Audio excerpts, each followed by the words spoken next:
नहमदुहु व नुसल्ली अला रसूलिहिल करीम अम्मा बअद फ़अऊज़ु बिल्लाहि मिनश शैतानिर रजीम बिस्मिल्लाहिर रहमानिर रहीम हामीम वल किताबिल मुबीन इन्ना जअलनाहु क़ुरआनन अरबिय्यन लअल्लकुम ताक़िलून व इन्नहु फ़ी उम्मिल किताबि लदैना लअलिय्युन हकीम वक़ाल तबारक व तआला कमा वरद फ़ी सूरतिल वाक़िआ इन्नहु लक़ुरआनुन करीम फ़ी किताबिम मकनून ला यमस्सुहु इल्लल मुतह्हरून तंज़ीलुम मिर रब्बिल आलमीन वक़ाल अज़्ज़ व जल कमा वरद फ़ी सूरतिल क़ियामह ला तुहर्रिक बिही लिसानक लितअजल बिही इन्न अलैना जमअहु व क़ुरआनह फ़इज़ा क़रअनाहु फ़त्तबि' क़ुरआनह सुम्मा इन्ना अलैना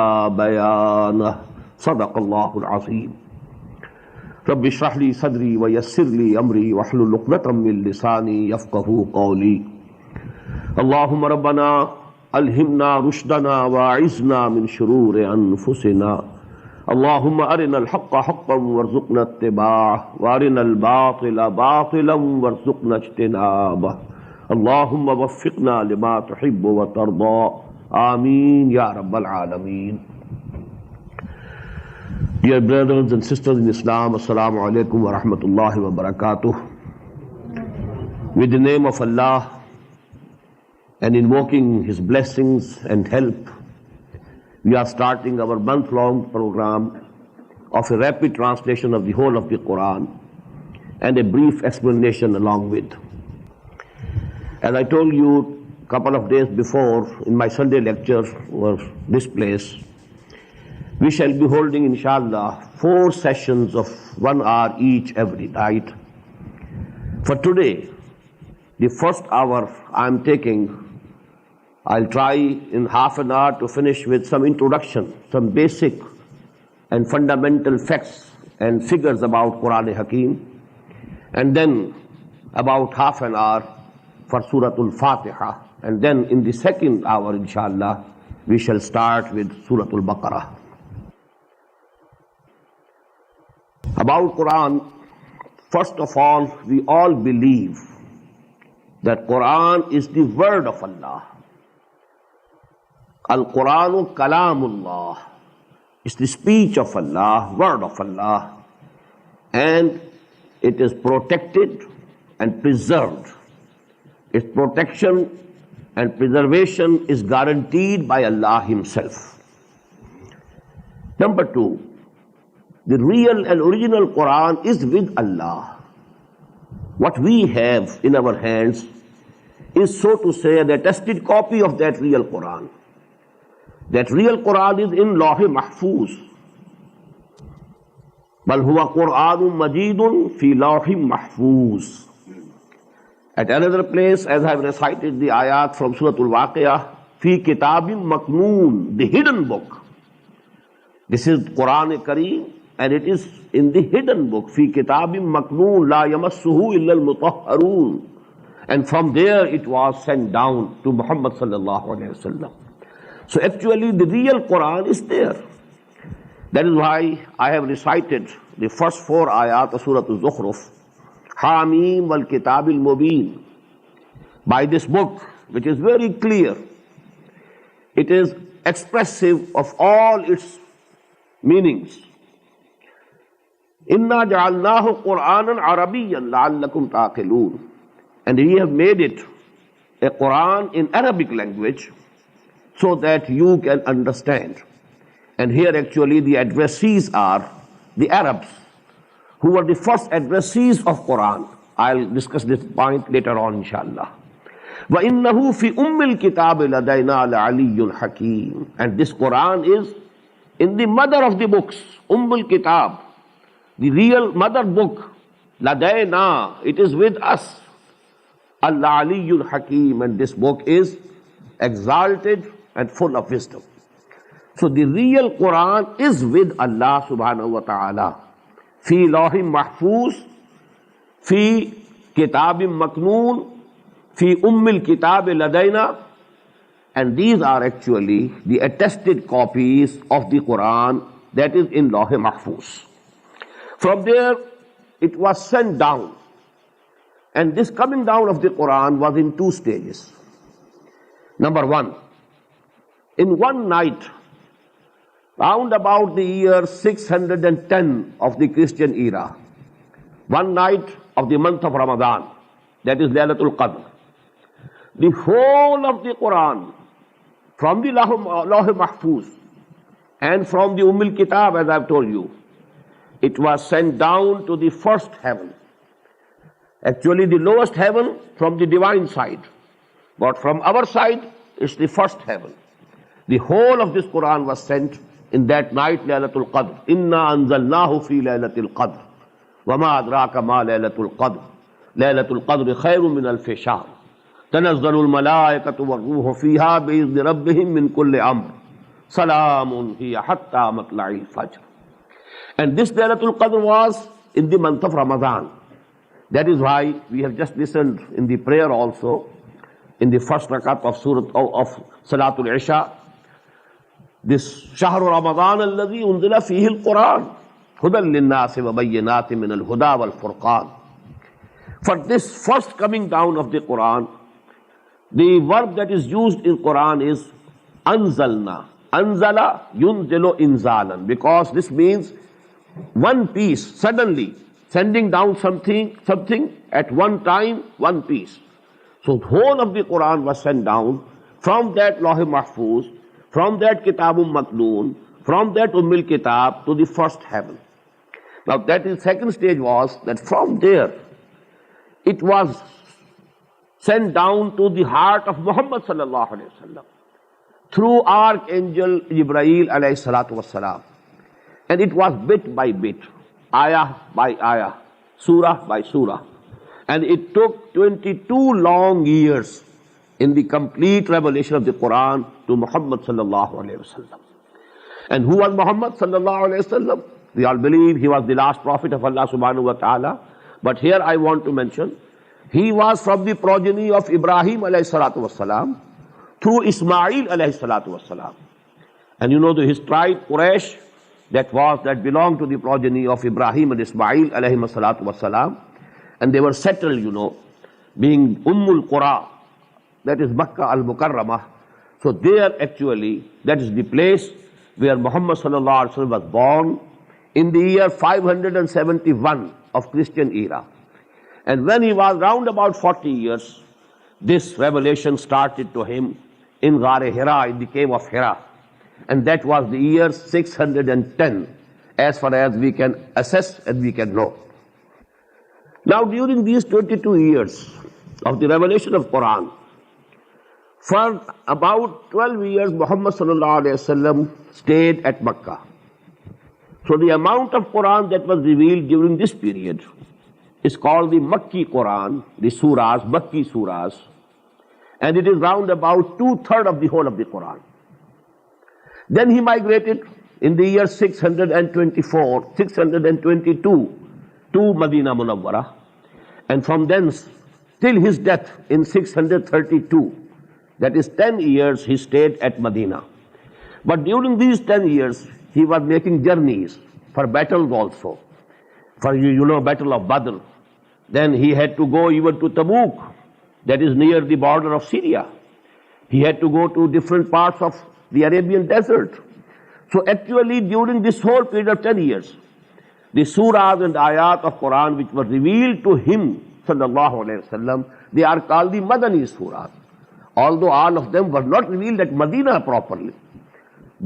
Some of them were revealed in different places where he was on journey.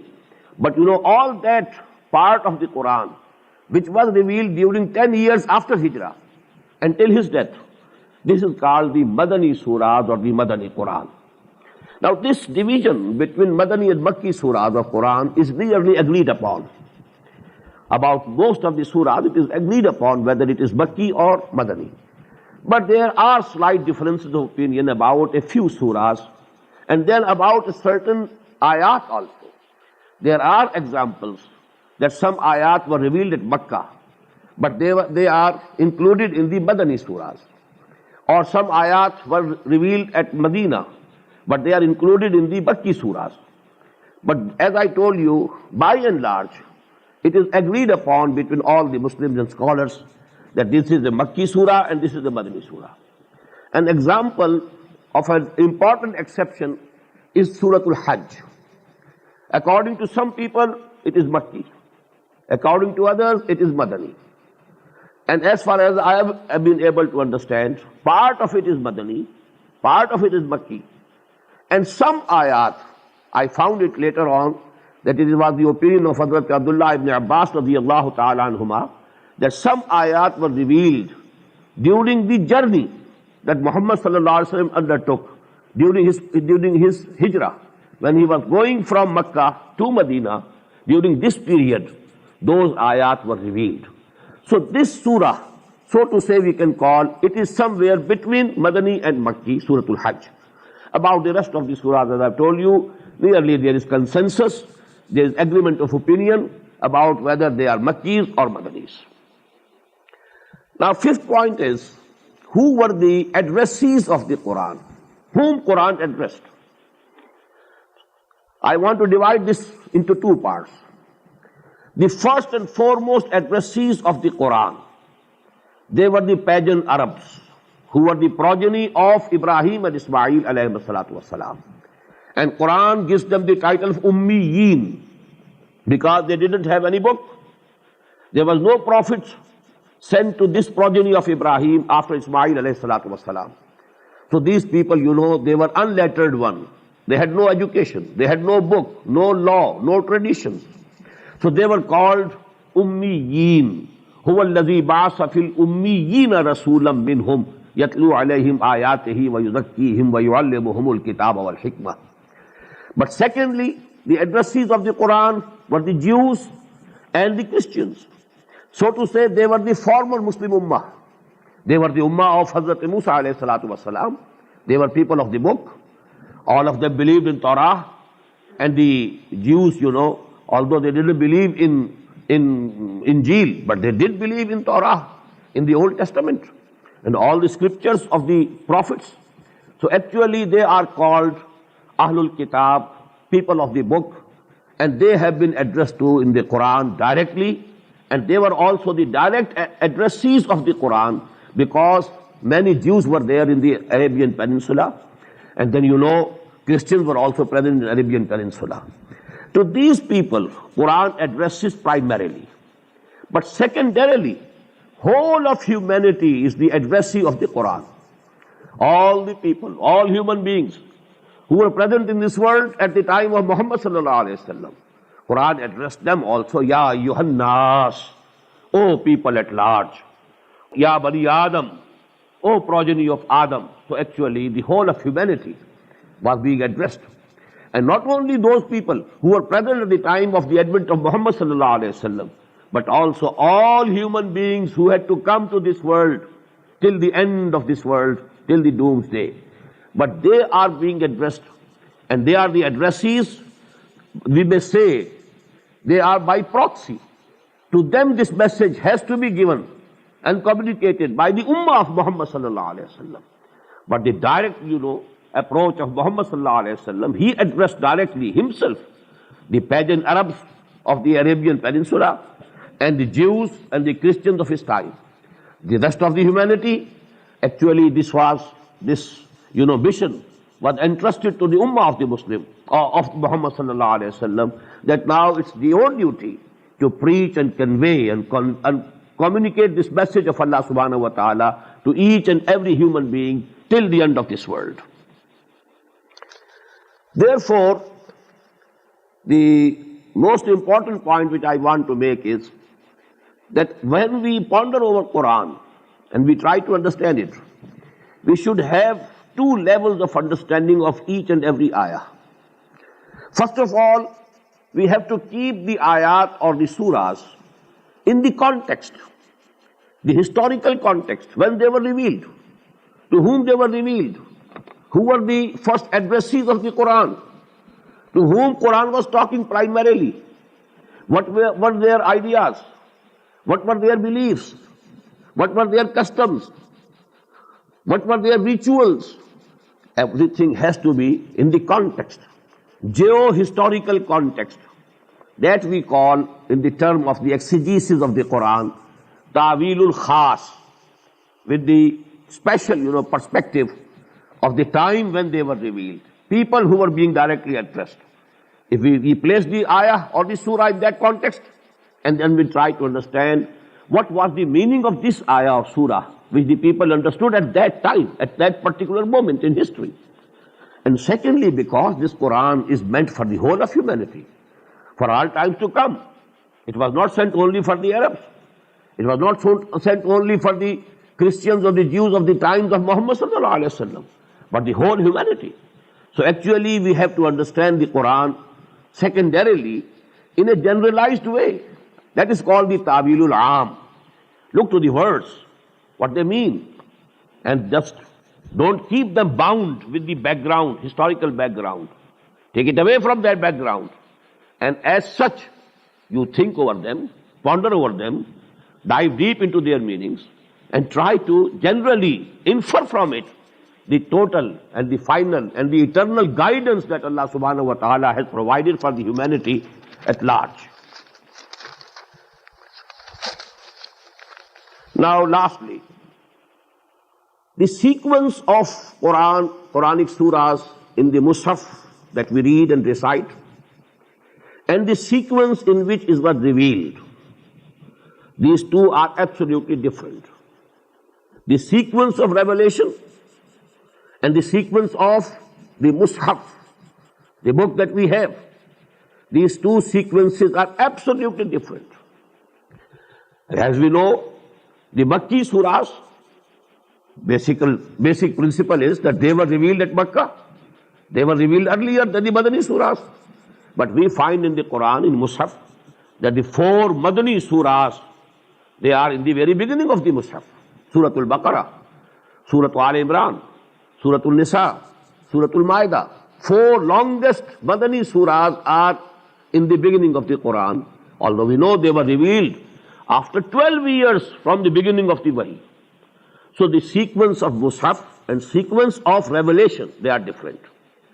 Now we must understand how Quran was collected and how it was compiled. The collection and compilation of Quran, it was completed in 3 stages. First of all, the Quran was compiled in a sequence during the lifetime of Muhammad sallallahu alaihi wasallam, through the divine guidance of Hazrat Jibreel alayhi salatu wasalam. Whenever the ayat were revealed, the Prophet said to the people who were writing these ayat, there were certain people, certain companions, who were assigned the duty of writing them, Katibin Wahi, we call them, who used to write those ayat, that put these ayat after such and such ayat of this surah. The sequence was going on as they were revealed, not in the sequence of revelation, but in the sequence of this Mus'haf that we have today with us. And this compilation of the Quran was completed in the lifetime of Muhammad sallallahu alaihi wasallam. Some people have cast some doubt about it, but actually it's agreed upon. It's absolutely proven fact that the compilation of the Quran was complete during the lifetime of Muhammad sallallahu alaihi wasallam, and it was done by him. But it was only in the hearts of the people. It was not in the form of a book like this. It was not collected in a book. People had remembered the whole of the Quran, and that was with the sequence. And we know it from very confirmed traditions that in every Ramadan al-Mubarak, this month, Hazrat Jibreel alayhi salatu wasalam used to come and recite the Quran, and along with him, Hazrat Muhammad sallallahu alayhi wasallam, he also recited in the same sequence. So as Quran was being revealed, the sequence was also being fixed side by side. And in the last Ramadan of the life of Muhammad sallallahu alayhi wasallam, the whole recitation of the whole of the Quran was completed twice.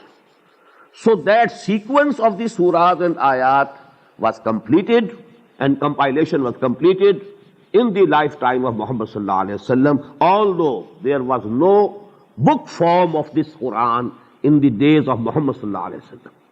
But it was collected in the form of a book within 2 or 3 years after the death of Muhammad sallallahu alaihi wasallam. Because we know it. It was done during the caliphate of Hazrat Abu Bakr radiyallahu ta'ala anhu. And his period of caliphate is only 2 years and a few months. So within this period, this was collected in Mus'haf also, in a book form also. And then thirdly, during the time of the caliphate of Hazrat Usman radiyallahu ta'ala anhu, it was written down in a particular script. And that script we have now, this is called Rasm Usmani. This script was decided by Hazrat Usman radiyallahu ta'ala anhu. But only script. Agreed upon script was also prepared, and this was also within a quarter of a century of the death of Muhammad sallallahu alaihi wasallam. Because you know, Hazrat Usman radiyallahu ta'ala anhu, his period of caliphate is 12 years. Add to it the 12 years of Hazrat Abu Bakr and Hazrat Umar radiyallahu ta'ala anhuma. So actually, before the completion of 1/4 century, after the death of Muhammad sallallahu alaihi wasallam, an agreed script was also prepared, and now we have the copies of that script all over the world. This is called Ar-Rasmul Usmani radiyallahu ta'ala anhu. Now, a few words about the basic terminology about Quran. The unit of Quran is called ayah. We don't call it a sentence. We don't call it a verse. Some of the writers use this word for Quran, but as far as I think, we shouldn't use it. Neither the word sentence nor verse. We have to keep this word ayah. It's very unique. Ayah means a sign or a symbol. Actually, every ayah of Quran is a sign or symbol of the wisdom of Allah subhanahu wa ta'ala. So we cannot substitute any other word in its place. We have to keep it, and because during this translation of the Quran, I'll be keeping this terminology. That is why I'm explaining in the very beginning. Ayat, ayat. But if ayat, you know, if there is full stop after that, we call it ayah. So these are fundamental things, you know. Ayah and ayat is the same. And the plural is ayat. Now, ayat, you know, they are very small also, very large also. We have, you know, haruf muqatta'at. They also go to make ayah. Hamim, it is ayah. Alif Lam Mim, it is ayah. Then Wal Asr, it is ayah. Innal insana lafi khusr, it is again an ayah. And then there are ayat in which you can have 10 sentences. Ayatul Kursi, for example, a very big ayah, one of the biggest ayats of the Quran. So actually, these ayat, you know, they are not based on any grammatical or any other logical, on a principle of logic or grammar. This is based on as Muhammad sallallahu alaihi wasallam told us. And we call it, in this terminology, tawqifi. These umur, these matters are tawqifi. They are mawquf alayh, on the telling of Muhammad sallallahu alaihi wasallam. As he told, we accept it. No reason, no principle, no logic, no grammar. Now these ayat, you know, you may note here, there are about 6,666. There is some difference in number. But round about 6,500 ayat of the Quran, whole. Now these ayat, second term is surah, and the plural is suwar. But you know this word is, because it's not commonly used, I'll be using the word surah and surahs during this translation, when we are translating into English. And what is surah? Surah is not a chapter. Please note, these terms are not applicable to the Quran. These terms which we use about the books generally, sentences, paragraphs, there are no paragraphs in the Quran. Then there are no chapters. This is not chapter.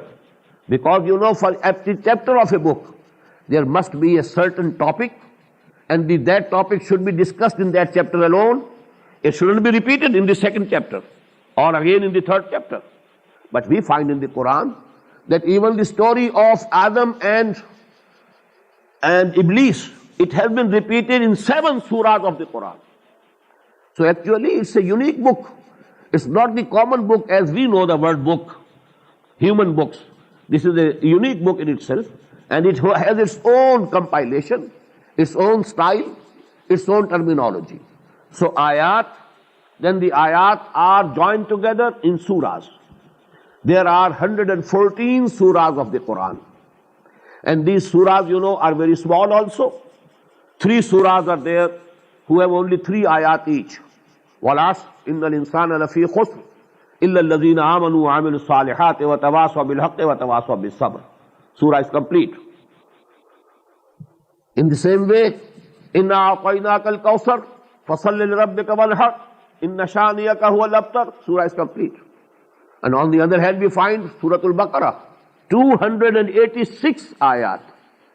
And among these 286 ayat, there are certain ayat which are so long that Ayatul Kursi is at least 3 times bigger than Suratul Asr. So actually these sizes are also dependent upon what the Prophet ﷺ told us. These are tawqifi umur, not based on any logic, not based on any principle. The only principle is that the Prophet told us this is Suratul Baqarah. Starts from here and here. This is Surah Al Imran. Starts from here and here. It is small or large, big or small. It had nothing to do with any number, any size, any principle of grammar. But as far as the contents are concerned, there are principles. Every surah has a central theme. And all the ayat of that surah, they are connected with that central theme logically. They are absolutely logical relationship. But not as we find in our chapters. It's complete in itself, self-sufficient in itself. Then one point please note, and that is, most of the surahs of the Quran are in pairs. Suratul Baqarah, Suratul Al Imran, a pair. In the same way, the Mus'haf ends with Mu'awwazatayn. Qul a'udhu bi rabbil falaq, Qul a'udhu bi rabbin nas. Very similar to each other. That's a pair. In the same way, وَالضُّحَى وَاللَّيْلِ إِذَا سَجَى أَلَمْ نَشْرَحْ لَكَ صَدْرَكَ. The same thing being discussed in both the surahs. Addressing Muhammad sallallahu alaihi wasallam personally. It's a pair. Very apparently a pair. In the same way, Ya ayyuhal muzzammil, Ya ayyuhal muddassir, Ya ayyuhal muzzammil, qum al-layla illa qalila, Ya ayyuhal muddassir, qum fa'anzir. It is again a pair. So most of the surahs of the Quran are in pairs. Although there are surahs which are not in pairs. They are unique. They are munfarid. And most of such surahs are very important. But actually we shall be referring to these things during our translation. That is why I want to acquaint you with these basic terminology. Now these surahs, the big surahs have been divided into rukus. This division was not present at the time of the Prophet or during the days of the Sahaba. It was done later on during the Umayyad period and by a person which is not liked by many, and that is Hajjaj ibn Yusuf. He is the person who divided Quran, the bigger surahs of the Quran, into rukus. Why? Because you can't recite the whole of Surah Al-Baqarah in one rakat in the prayer. So there must be portions. So you can recite them in your prayers. So for that purpose, one ruku for every rakat. The root is the same. Raka'ah, ruku, rakat, and ruku. All these things what are? One rakat, you can recite one ruku. So that one subject is discussed in one ruku. So this was done later on, but it was not present in the days of the Prophet or of the companions. Radiyallahu ta'ala anhu. In the same way, then the whole of the Quran was divided into 30 parts, which we call parad, and parts in Quran. This division also was done later on, and we don't know when it was done. But it definitely was not present in the days of the Prophet sallallahu alaihi wasallam or of the companions. This was to facilitate the Muslims, so that every Muslim can read and recite one para, one part of the Quran every day, so that each month he completes one recitation of the whole of the Quran. But these two words, these two terms, rukus and paras or parts, they were introduced later on. They were not present during the days of the Prophet sallallahu alaihi wasallam or of the companions radiyallahu ta'ala anhum ajma'in. But then another word which we find in ahadith, that is hizb. The surahs of the Quran, they were grouped in such a way that Quran was divided or divisible into 7 nearly equal parts, not exactly equal. Some hizb is more than 5 paras. First hizb is more than 5 paras. Some is less. Because if you divide 30 parts and you divide into 7, so what will come? About 4.5 in each. But we have somewhere it is 4.25, somewhere it is about 4, somewhere it is more than 5, as I've told you.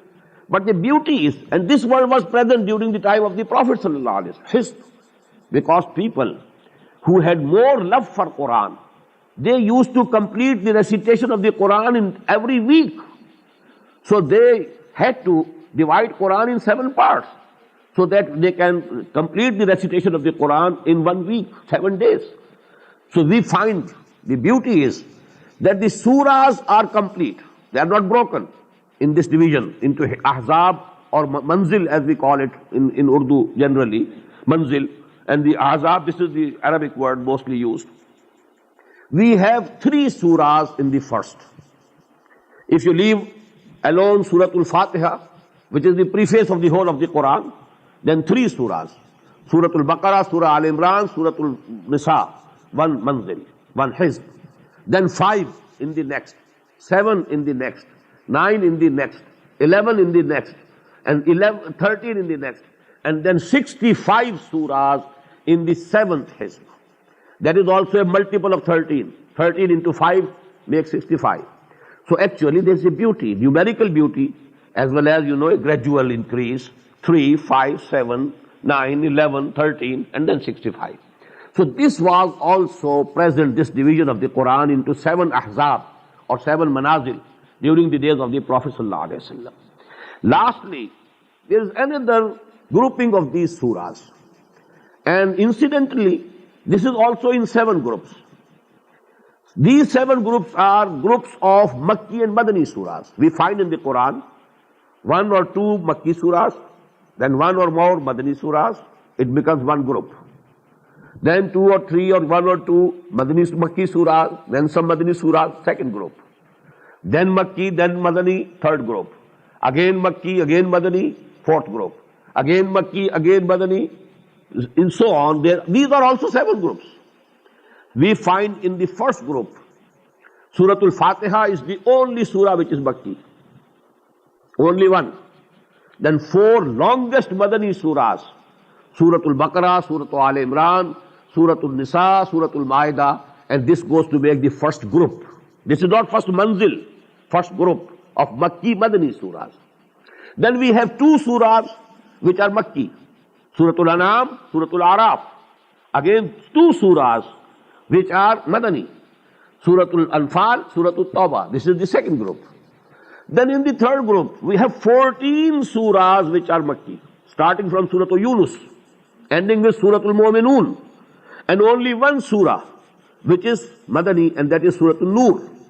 Then 8 surahs which are Makki, again 1 surah which is Madani, Suratul Ahzab, so on. Then again 13 surahs which are Makki, and then 3 surahs, Suratul Muhammad sallallahu alayhi wasallam, Suratul Fath, Suratul Hujurat, these are the Madani surahs. Then from Suratul Qaf till Suratul Waqi'ah, they are the Makki surahs. From Suratul Hadid to Suratul Tahrim, these are the Madani's 10 surahs, and this is the 6th group. And finally, it's nearly whole of it is Makki surahs, from Suratul Mulk to Suratul Ikhlas. Only the last 2 Mu'awwazatain, they are the Madani surahs. So these are also, and they are very meaningful. Every group has a central idea, central theme. And the aspects, one aspect of that subject is discussed in the Makki surahs. The other aspect of the same subject is discussed in the Madani surahs of the same group. So this is the basic terminology, because it will be repeated time and time again during my translation of the Quran. And when I want to explain what, is the meanings of those ayat and surahs, so this terminology is going to be repeated. That is why I wanted to acquaint you with the basic terminology before we start it. And now we start with Suratul Fatiha. A'udhu billahi minash shaitanir rajeem. Bismillahir-Rahmanir-Rahim. Alhamdulillahi Rabbil Alameen. Ar-Rahmanir-Rahim. Maliki Yawmiddin. Iyyaka na'budu wa iyyaka nasta'een. Ihdinas siratal mustaqim. Siratal ladhina an'amta alayhim. Ghayril maghdubi alayhim waladdallin. Ameen. This surah, the first point that should be noted is, this is the first complete surah revealed to Muhammad sallallahu alaihi wasallam. Before this surah, there were isolated ayat which were revealed. No complete surah was revealed to Muhammad before Surah Al-Fatiha. 5 ayat in the beginning of Surah Al-Alaq. Iqra bismi rabbikal ladhi khalaq, khalaqal insana min alaq. Iqra wa rabbukal akram, alladhi allama bil qalam, allama al insana ma lam ya'lam. First revelation. Second, the first 7 ayat of Surah An-Noon or Surah Al-Qalam. That is the second surah of 29th part. First 7 ayat. Third, the beginning of Surah Al-Muzammil.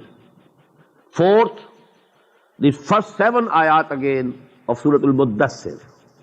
And as far as I think, and as far as many scholars have the opinion, 5th revelation was Surah Al-Fatiha.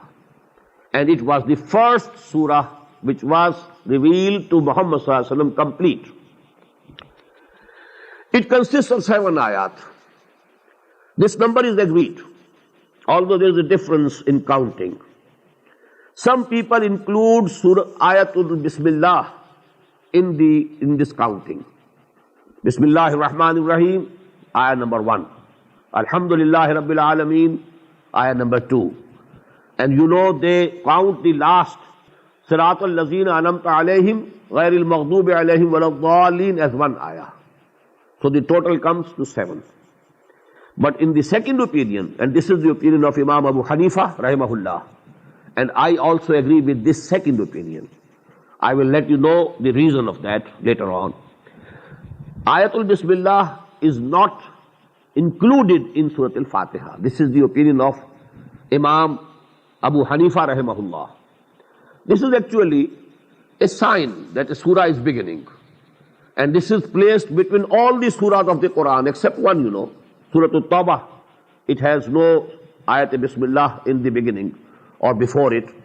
Rest 113 surahs of the Quran, before those surahs, this ayah has been written. It's only a sign that the next surah is beginning and the preceding has ended here. That's all. And this is not included, and most of the people don't count it every time. Anyhow, Bismillahir-Rahmanir-Rahim is not the ayah of Surah Al-Fatiha. Surah Al-Fatiha starts with Alhamdulillahi Rabbil Alameen.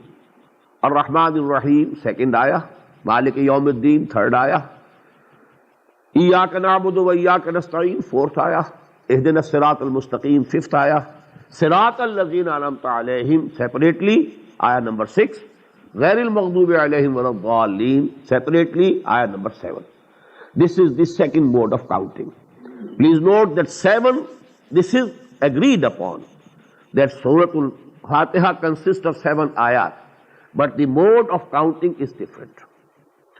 Thirdly, this surah has many names, and it was the custom, you know, with the Arab people.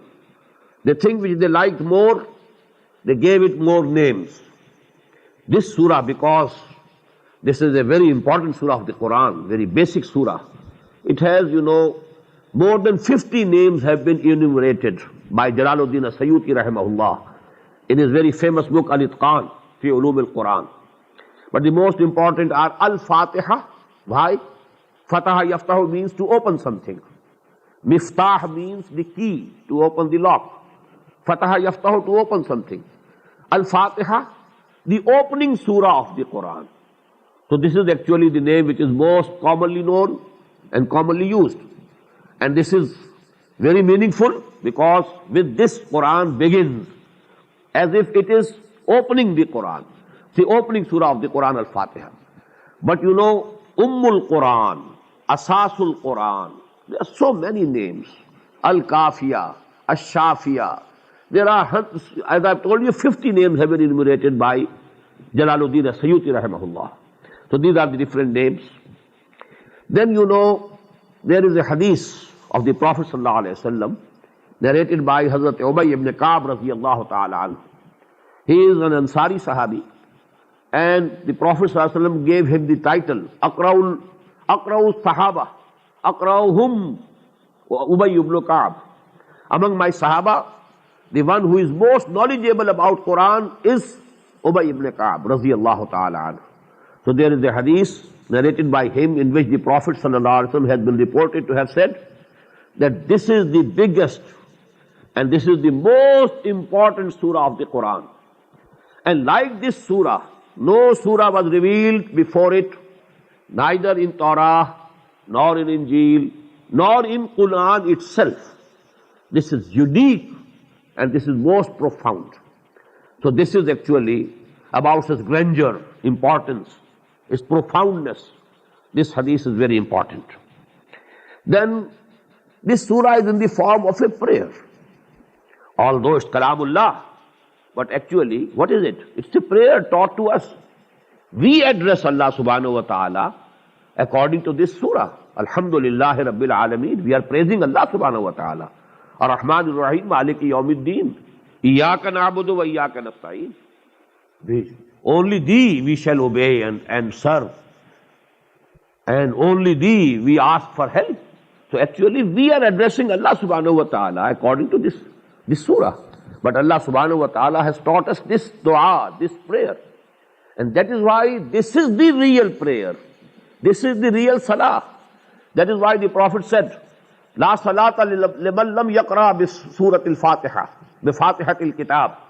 Whosoever doesn't recite this Suratul Fatiha in his prayer, he has no prayers at all. He has not prayed at all.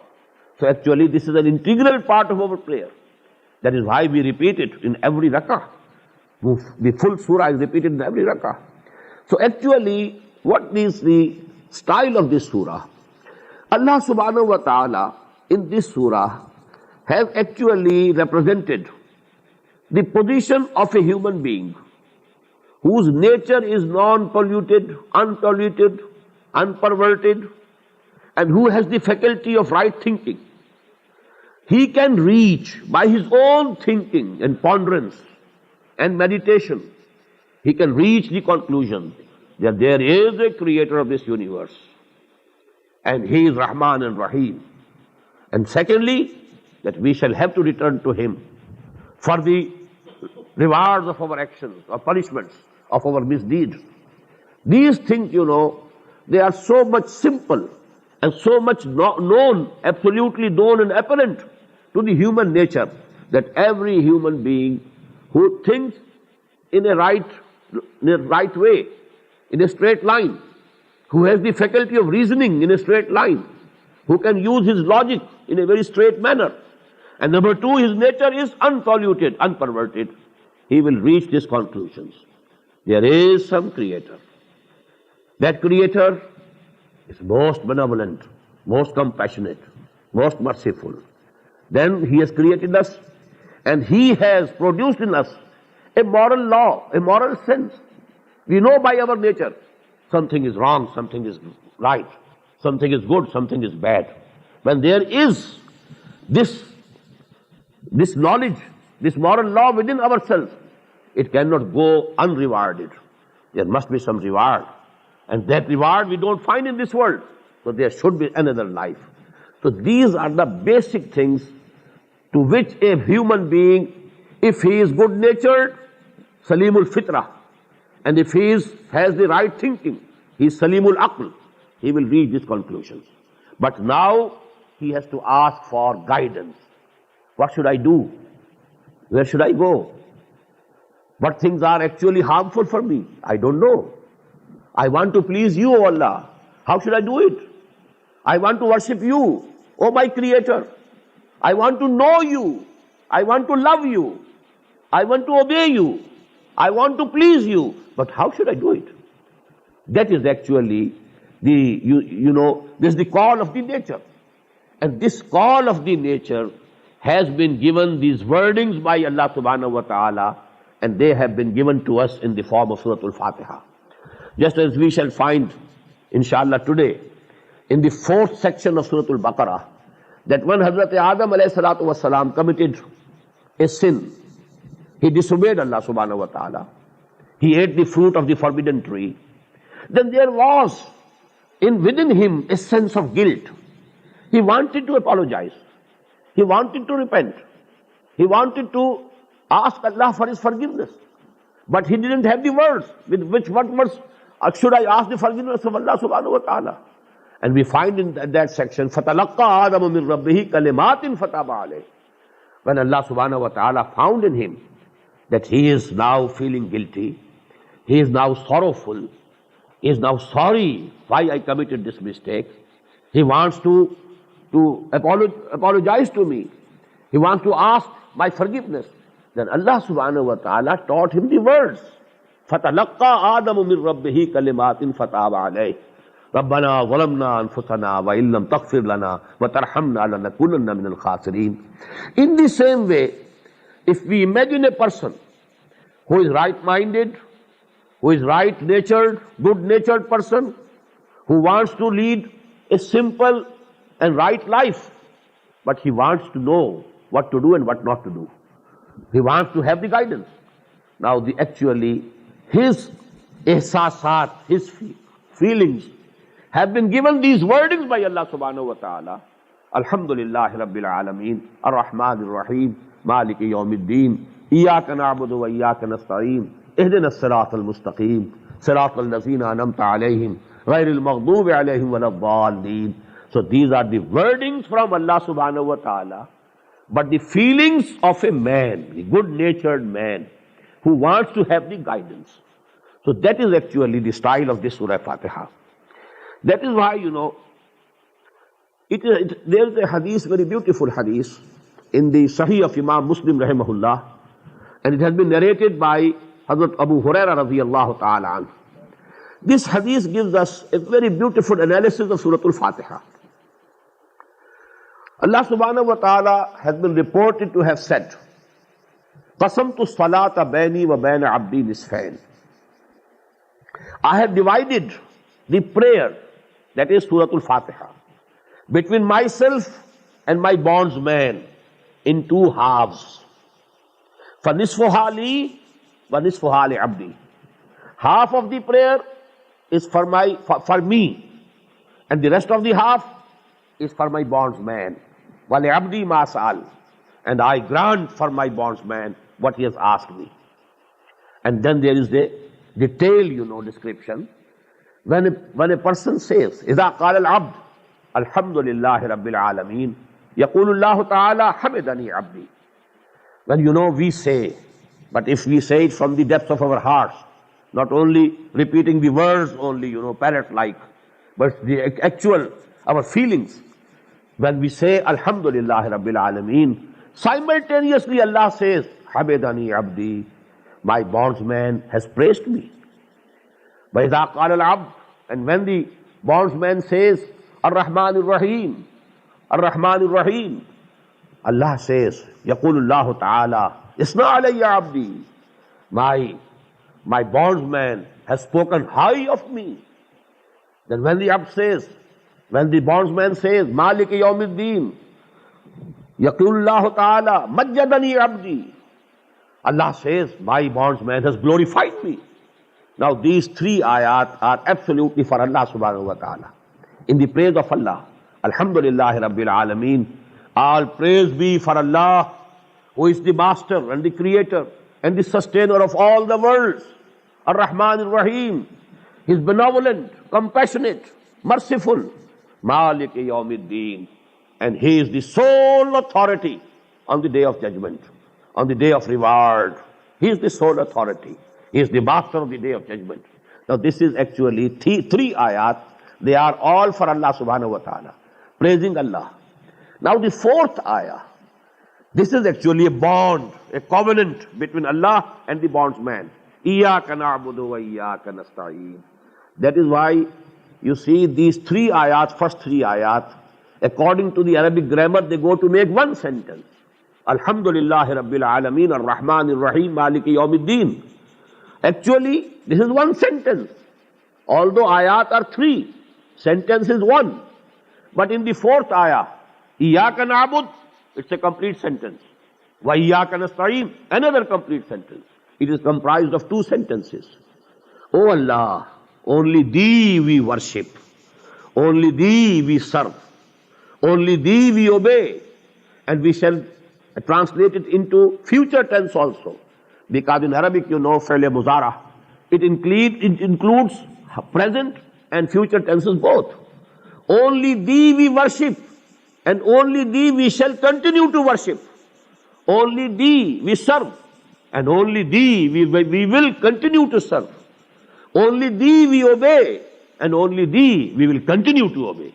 And in the same manner, وَإِيَّاكَ نَسْتَعِينُ, and only Thee we ask for help, and only Thee we shall ask for help. We shall not ask help. We shall not invoke any other person, any other body. We shall ask help from You and You alone. وَإِيَّاكَ نَسْتَعِينُ. Now this is something in between the two. First three ayat for Allah subhanahu wa ta'ala. This is when the bondsman says according to this hadith, إِيَّاكَ نَعْبُدُ وَإِيَّاكَ نَسْتَعِينُ, Allah subhanahu wa ta'ala says, هَذَا مَا بَيْنَ عَبْدِي هَذَا مَا بَيْنِي وَبَيْنَ عَبْدِي وَلِعَبْدِي مَا سَأَلَ. This is between me and my bondsman. And I have granted for my bondsman what he has asked. What we have asked. إِيَّاكَ نَسْتَعِينُ. We want your help. He wants my help. I grant him my help. And then now the last three ayat. And that is why I told you I agree with the opinion of Imam Abu Hanifa that these ayat are three, not two. اهدنا الصراط المستقيم. Guide us on the right path. صراط الذين أنعمت عليهم. Sentence is one. These three ayat also go to make one sentence. اهدنا الصراط المستقيم صراط الذين أنعمت عليهم غير المغضوب عليهم ولا الضالين. According to the rules of Arabic grammar, they go to comprise only one sentence. Although the ayat are either two, as enumerated by a certain group, or three, as enumerated by the other people. And I am agreeing with the second opinion. اهدنا الصراط المستقيم. Guide us on the right path. صراط الذين أنعمت عليهم. Path of those whom You blessed. غير المغضوب عليهم ولا الضالين. Who didn't have Your wrath and Your punishment, and who didn't go astray. So actually this is explaining the same thing. اهدنا الصراط المستقيم صراط الذين أنعمت عليهم غير المغضوب عليهم ولا الضالين. And that hadith Qudsi says, when the abd says this, the bondsman says these words, اهدنا الصراط المستقيم صراط الذين أنعمت عليهم غير المغضوب عليهم ولا الضالين, then Allah says, هذا لعبدي ولعبدي ما سأل. This is for my bondsman, and I grant to my bondsman what he has asked for. So actually, I had, made a diagram of a balance. A balance has, that, what should we call it, a stick, and then, the two sides, and we have three ayat on one side, Alhamdulillah Rabbil Alameen, Ar-Rahman Ar-Rahim, Maliki Yawmiddin, and then they are attached to that central beam, and with the Iyaka na'bud. Wa is in the between, where you hold the balance. That is Waw. And from Waw, the second side of that beam, وَإِيَّاكَ نَسْتَعِينُ. And with this, we have these three ayat. اهدنا الصراط المستقيم صراط الذين أنعمت عليهم غير المغضوب عليهم ولا الضالين. Very symmetrical, very balanced. قسمت الصلاة بيني وبين عبدي نصفين. I have divided the prayer between myself and my bondsman into two halves. نصفها لي ونصفها لعبدي. Half is for me and half is for my bondsman. وَلِعَبْدِي مَا سَأَلَ. And I have granted to my bondsman what he has asked for. And in the end we say, Ameen. What does it mean? Oh Allah, accept our request. Oh Allah, be it as we have requested You to do. So let it be so as we have requested You to do. So that is actually Ameen. And that is, the only difference of opinion is that some people pronounce it with a loud voice. Others, they just pronounce it, with a very low voice, but we have to say Ameen, whether Jahran or with Ikhfa, but that is agreed upon that we must say it in the end of this Surah Al-Fatiha. أقول قولي هذا واستغفر الله لي ولكم ولسائر المسلمين والمسلمات.